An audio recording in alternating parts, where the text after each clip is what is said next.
Hello, I'm Rebecca Bruce and welcome to a very wet episode of UK Boating here in Warwickshire.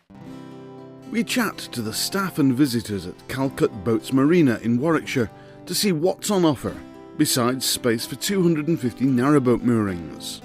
The myth this week is that you need an onboard generator to run your washing machine and other high-powered electrical things on your boat. Join me later in the programme where I can dispel this myth. And Rebecca explores the revered Hatton Flight.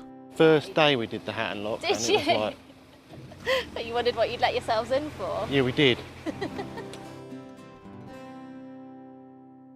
In October 2010, the government announced a huge cull of quangos in a move it says will improve accountability and cut costs and go some way to cut the budget deficit. One of the organisations affected by this is British Waterways. I'm off to meet the chairman, Tony Hales, to find out more. So Tony, can you tell us a little bit about the history of British Waterways and how they've got to where they are today? Our fantastic canal system was born in about the 1780 when the canals were built by the aristocracy, the rich merchants of the day, to make even more money for themselves on the backs of the poor. Right. They grew very rapidly and then went into decline during Victorian times as the railways took over. And after a period of further decline, the opportunity was seen not just to use the canals for freight, but to use them for leisure and community affairs. And so from the 1980s really onwards, the canals started to be reinvested again. And today we have more boats on the canals than there were ever at the height of the Industrial Revolution. But they're really all there for leisure and people's amenity today. And then what about the future of British Waterways? What are the plans now? Well, our plan with the government is to turn the England and Wales canal system into a charity and to take it out of direct government control.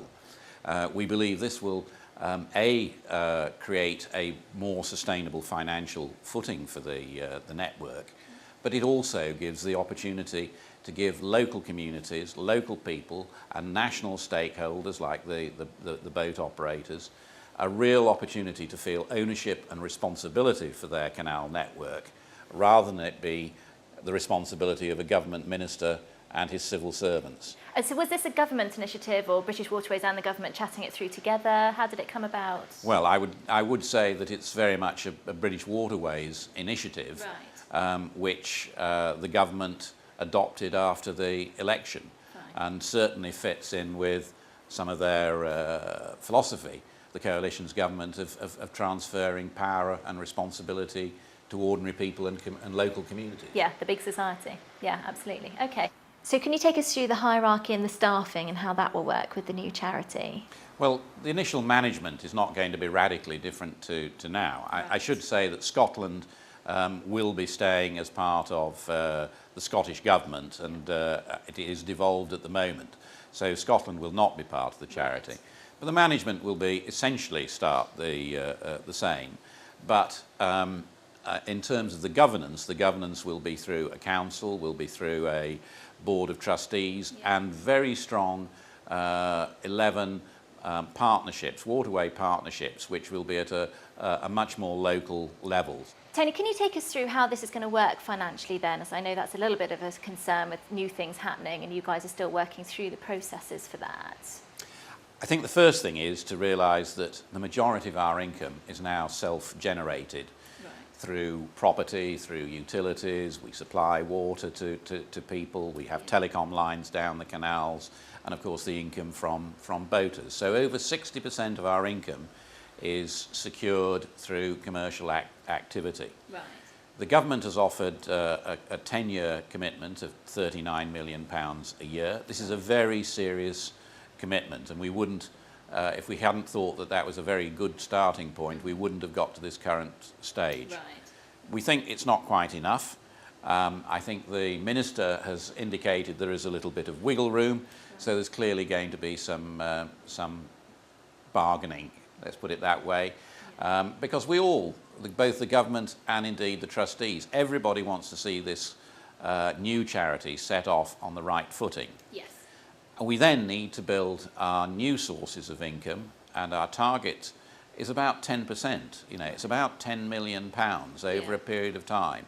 So if you put that in the context of probably £120 million of expenditure, this is not a very large amount of money. We are not going to be totally dependent on charitable income to be successful. We need that slice on the top, which will make all the difference between maintaining our waterways and the towpaths to the right standard. So for those that are concerned sort of with the DEFRA grant not going up with inflation and things like that, you're not quite so concerned because that's such a small chunk on top of what you're already getting in? Well, I do recognise that inflation is a risk, and you would expect me and the trustees to be going to government and saying we would like some inflation proofing built into our contract, just as we'd like a longer term contract and a little more money on the table today. So negotiations aren't quite finished yet in terms of that? No. Okay. Obviously there's quite a lot of canal trusts running at the moment that have their own volunteers doing various bits. How is it going to work matching up BW volunteers and what the trusts have already got going? We have seen a huge explosion of volunteering in British Waterways over the last 3 years. We've actually trebled the number of volunteers working with us. And we have now a much wider range of volunteers, from people working in the office, from people working in marketing, from people managing locks in the summer period. And we would expect to continue to grow that. I think there is plenty of room for volunteers with the trusts. I think a lot of the trusts' work will be particularly on restoration, and that is an area that we will be able to support morally and technically, but not financially. And I think the community, some of the things like the community boat area, I hope we will work even more closely than we do at present. Brilliant. Well, thank you very much for coming along and talking to us today, Tony. It's a pleasure. Well, we're at a very wet Calcutta marina today, but it sounds like they've got all sorts of things here. I can't wait to go and find out more.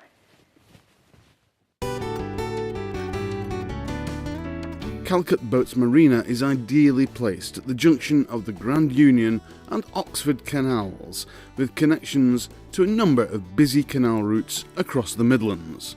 Manager Martin Tilson tells us more. The marina was built in 2 stages. Originally, around 1992, it opened with 120 berths in a traditional style marina with the hardscaping and so on. Then, approximately 5 years ago, we put a second marina in, linked from the first. This we built with the Blue-Green Partnership in an eco-friendly manner.